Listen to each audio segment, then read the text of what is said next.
Alright folk, how we doing? Welcome back to me for a match preview for Bournemouth game day. Is it 15 or 16 now? I can't remember, I've so lost track of time, lost track of games. The only thing I know, although it was a win last week, the whole season's been just a damp squib, it really has. But before I get into tomorrow, I just want to say a couple of things. First and foremost, how we all doing? I hope we've all had a good week. To be fair, I've had a serious case of man flu and I've only just getting over it now, and thankfully just in time for the game. Now, I don't know what you guys have been doing today, but I was invited to a lad's meal and boy, I'm stuffed to the rafters. I'm absolutely stuffed, honestly. I couldn't even eat a wedge right now, never mind a chip. Right, before I get into a match day preview for the game against Bournemouth, I just want to go over a couple of things that have been breaking since Monday. Now, we won on Monday. Do I take anything away from the game? I'm undecided. I really am. We should have beat them. Please don't. Just because they got a good result against Arsenal and it was a big result. This is the worst Wolves team in the Premiership for God knows how many years. So we should have gone there and did what we did. To be fair, we should have won by more, but we just panicked. We were making the wrong decisions in the final third. End up costing. We won 4-1. We could have won 6 or 7. We could have won 8 or 9. Anyway, the most important thing is we've got the 3 points. So moving on to the next one. Now, since Monday, I don't know if you paid attention to a lot of the media and a lot of the social media platforms like myself. I've been quite low this week, to be fair. I've not really said much, just because A, I was ill, and B, it was just gossip, and it was the gossip that was actually infuriating because it's not actually news, it's just news for the sake of news. Slow sports news, as they say.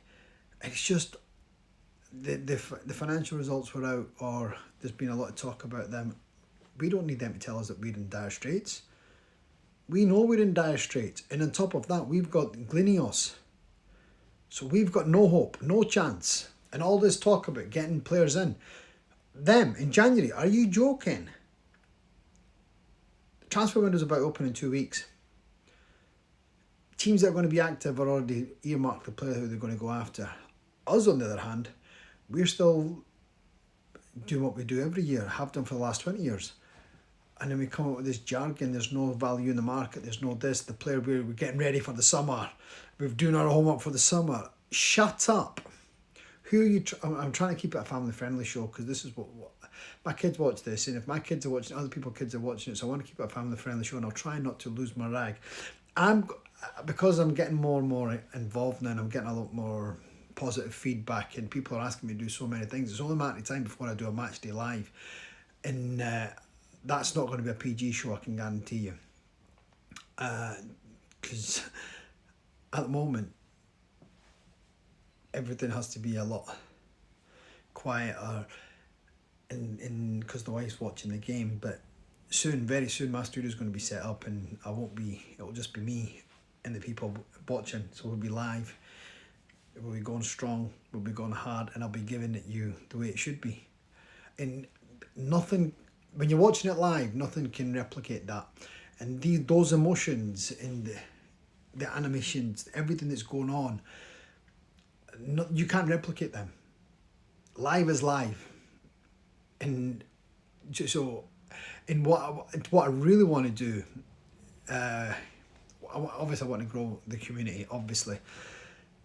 Then go live with someone and we can watch it live, and because I think that will be a different kettle of fish altogether. Now, I've been fortunate. I've been really interactive with a couple of brothers. One's from my neighbour. We're Gaelic cousins because he's from Ireland, and the other one's from Canada. We're going to go live after the game tomorrow on talk about the match. Hopefully it's a win, but I'll come on to that in a minute. I want to just recap on some of the things from last Monday and then during the week. Okay, short and sweet. This manager, treatment of Kobe's killing me. It's not killing me, it's killing him. And it's now killing the fans. The fact that all the players are now getting on their back and saying that Kobe should go for the better of his club, he should leave. Nicky Butt came out and said he should go abroad. Paul Scholes just said it how it was, saying he should stay in go to Chelsea. Now, could you imagine if he goes to Chelsea? Chelsea's if you look at the young players that they've got, and they had Kobe, year or two, they're going to be frightening. They're going to be, not just in the Premiership, worldwide. They're going to be an amazing team. Do we have the ambitions as ownerships to stop them? What they say and what they do are two totally different things. When they're talking, it's like yes, but what they actually do, then what we see is the fans, and the answer is a big fat no. Now, I've been saying it since my very first show, my second show, that us fans need to get behind and come together and oust these ownerships, the whole Glinios, the whole structure, all of it. It just needs to get broken down. It really does, because it's an absolute mess. And I've been saying this, and I'll keep saying this.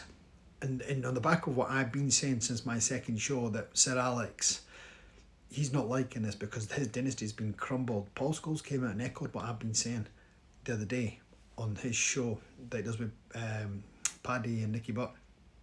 He's come out and said basically two things that what I take away from. The first one being the manager's not got a clue. He just doesn't get the club. The ethos of the club, he just doesn't get. I've not been holding back. I've been calling it cowards football.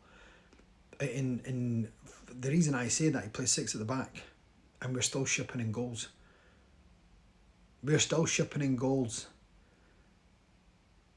Do you know? And it's absolutely crazy. It's absolutely crazy how we can see. Last year our problem was we weren't scoring any. We were shipping goals, and this year we're doing exactly the same. In fact, last year we weren't even scoring goals. At least this year we're adding some goals, and I think we're the third or the fourth highest scorers in the league. It's just a shame we can't shut up shop at the other end, and that's with 6 at the back. They're playing 6 at the back. And do you know what the crazy thing is? We're that much of a joke. Our players are going. We've got 3 players going to the AFCON. We're 24 hours away from a game day, and we're still unaware whether these 3 players who are going to go to the AFCON are going to be available or not. And could you imagine if they are available? Brilliant. If they're not, do you know, for these 3 players, they're going to get 3 defenders filling their roles, because that's the practice of this manager. That's the ethos of this manager. Where if it was any other manager, like Louis van Gaal was a dreadful manager, but I'm sure he would have gone more offensive than what this guy does. This guy just does not. And going back, okay, I'm calling it out. To me, it's cowards football. Absolutely. Paul Scholes said on Wednesday or Thursday on his show, this manager does not get the club because he plays 3-4-3. Now, this is a case in point. Now, the crazy thing is, I actually wanted this manager. So how naive was I when I thought this guy would have come and ripped the whole Premier League. I thought it was Jose Mark II. And he's not even Louis van Gaal Mark II, never mind Jose. He plays worse football than Louis van Gaal. Dreadful football. It's just, well, I don't even know what kind of football we play. It's absolutely, number one, it's moments football. But other than that one moment, everyone else is just pass, side. So he's been there for more than a year, and this is the football. It's clueless football. Like under Klopp, when Klopp was at Liverpool, after a year, yeah, they were getting smashed, but everyone knew where they were going. Same with Arteta, but we had the same issue with Ten Hag. Every single pundit, every single commentator was saying the same thing. Excuse me. We don't know where we're going, what direction, what's the philosophy, what's the football. Where are we? Because we're no better now. And please, I'm not interested in XGs, because XGs don't tell you nothing. That's just, and the way they do stats, I mean, come on. A couple of weeks ago, it was against Crystal Palace. Allegedly, Bruno Fernandes has overtaken Paul Scholes for the most assists. And Bruno Fernandes has only been at United for 4 or 5 years, where Paul Scholes played for United for like 20 years. And Paul Scholes used to get me out of my seat all the time. Just for a great pass, the odd great tackle, the goals.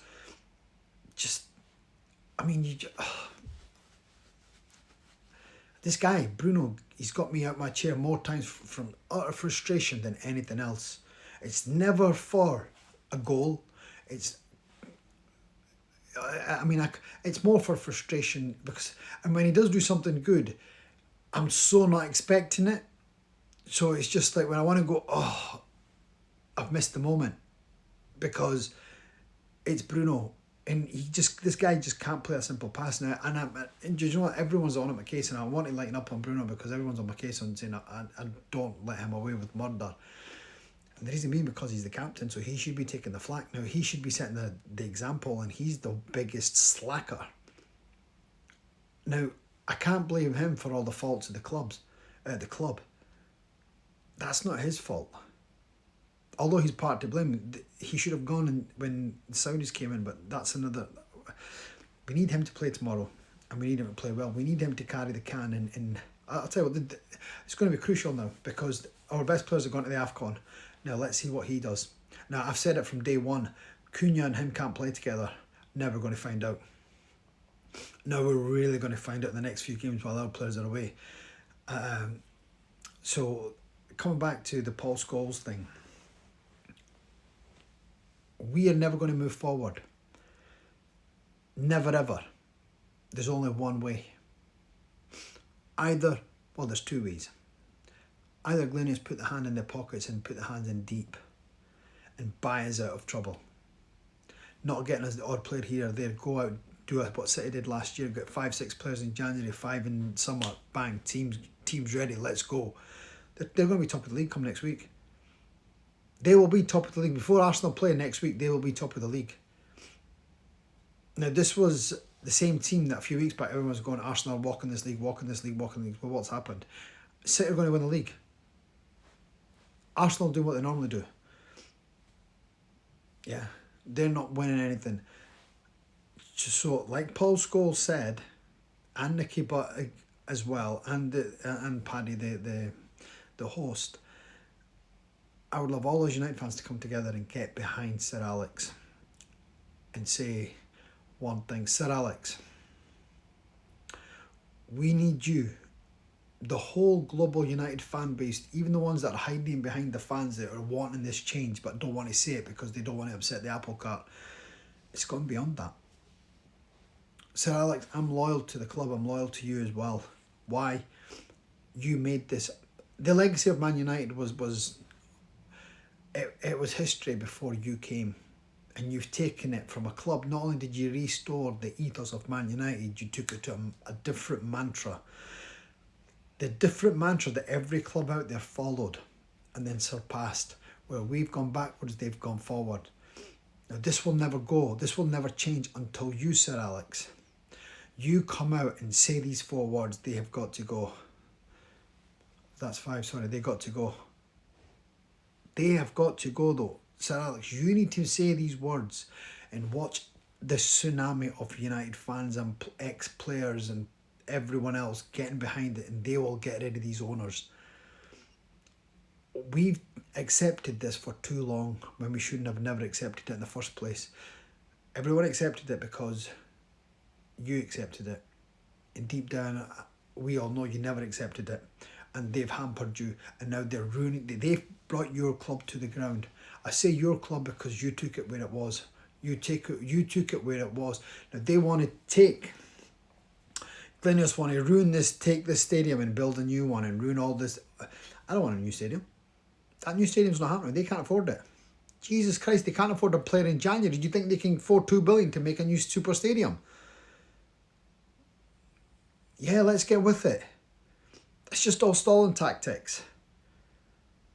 But Sir Alex, please, for the sake of Man United, for the sake of you, please, Sir Alex, I want to see us. I want to see you win the Prem. I want to see you in the stadium like Sir Matt Busby was all them years ago when you won the league and he was proud as punch. I want that same moment for you.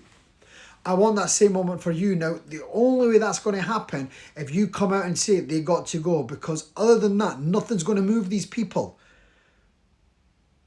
Yeah, we need to get behind this. Paul Scholes is the first person other than myself that have come out and said it publicly. I'm saying it on my platform. I'm saying it on all my other platforms, my social media, my Insta. I'm saying the same message.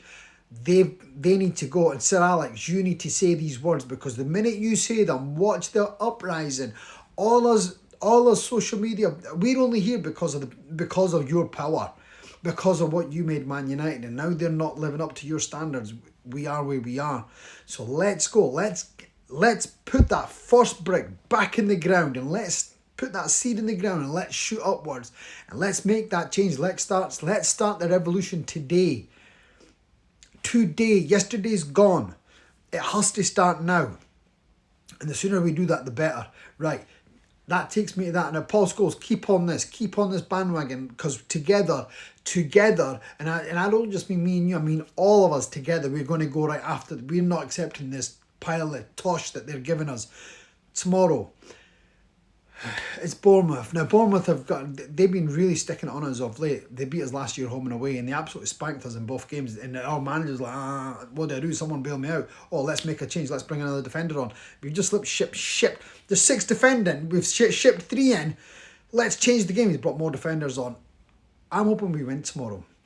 If anything else, we're 1 game closer. It'll be 2 in a row for United Strand, so he could get... Ain't happening though, bro. I'm sorry to say it ain't happening, because we're never going to get to the 5. Jesus Christ, the state of you when I see you. God, you'll still look better than me, so don't worry. Whatever happens, we'll have to wait and see. Do I have faith in the team? No, absolutely no. This is where it's come to. I've got no faith in the team. I've got no faith in the manager. What's going to happen with AFCON players? Who's going to play tomorrow? But either way, win or lose, I'll be here. And right after the game, I'll be going live with my brothers, one from Ireland and one from America. We're going to go live, unless we have some technical issues or something's come up, but that's the plan. We're going to try and hopefully go live tomorrow for our first ever live stream with 3 people. Fingers crossed it happens, and fingers crossed it takes off, and fingers crossed it goes well. So I'm hoping all you people out there can tune in and watch it and watch the madness. And we can't wait for the time when we can get phone-ins and it can go crazy, but baby steps. But fingers crossed we win tomorrow. I hope the manager starts Mount tomorrow, because Mount's more impactful when he starts rather than coming on. But like I said, this manager doesn't know what he's doing. Us fans don't know what he's going to do next. And in fact, I'll tell you, I'm just putting it out there, and I want you to tell me in the comments. See, when I see a team, when he puts a team out, honest to God, there's no word of a lie, the first thing I look at, who's the first sub? Because it's so predictable, and you always know if Dallow's on, he's going to come on for Dorgu, or vice versa. Mazarawi, Yoro, Shaw, Licha, Maguire, De Ligt. It's so obvious. They're all defensive. Casemiro, Ugarte, stroke Kobe. Do you know what I mean? It's not like taking a defender on for an attacker. The guy's just clueless. He's absolutely clueless. These guys are all sitting behind him and giving me the shoving down XGs down my throat. I couldn't care about XGs. The only thing I care about is Man United and winning. I can take losing if we played the game and won, not trickle and sideways. They score, God, like Everton. God, that should be... I don't know why I'm losing it. That's my whole point. This manager does not get the club. This ownership does not get the club, because if they did, they would never appoint this manager. Even though I want this manager, he was never the fit. And if he was the fit, you'd have to say to him, right, you're the manager, but we're not playing 3-4-3. You need to adapt. You need to play the United way. And that should be the bare minimum. That should absolutely be the bare minimum. So I don't know what this guy's thinking. Why he's trying to play 6 at the back. And we're still shipping in goals. You know, it's just madness. Anyway, I'm not going to bore you. Right. Tomorrow, fingers crossed we get a win. On a positive one, get ready for Christmas, get ready for Villa. But, well, get one game. Let's not get excited. One game at a time. Sorry. It's not... like I said, I had a bit of man flu. It's not fully gone yet. But hopefully, I'll win tomorrow and it'll be almost gone. Right. On to the next one. For now, have a fantastic week. Have a great day tomorrow. Peace, love and respect. And before I sign off, if you like what you see, please tell your friends, tell your family. Give me a like, give me a share, and please join my journey. And together we can grow this. Because this is what I want. This is what I would like. I would like to entertain you people. I really would. Some madness, some banter, some mandem, some booyaka. You know, just everything. And it doesn't have to be football all the time. We can have different things, different scenarios. But for now, it's all about football. So for now, peace, love, good night. God bless you all.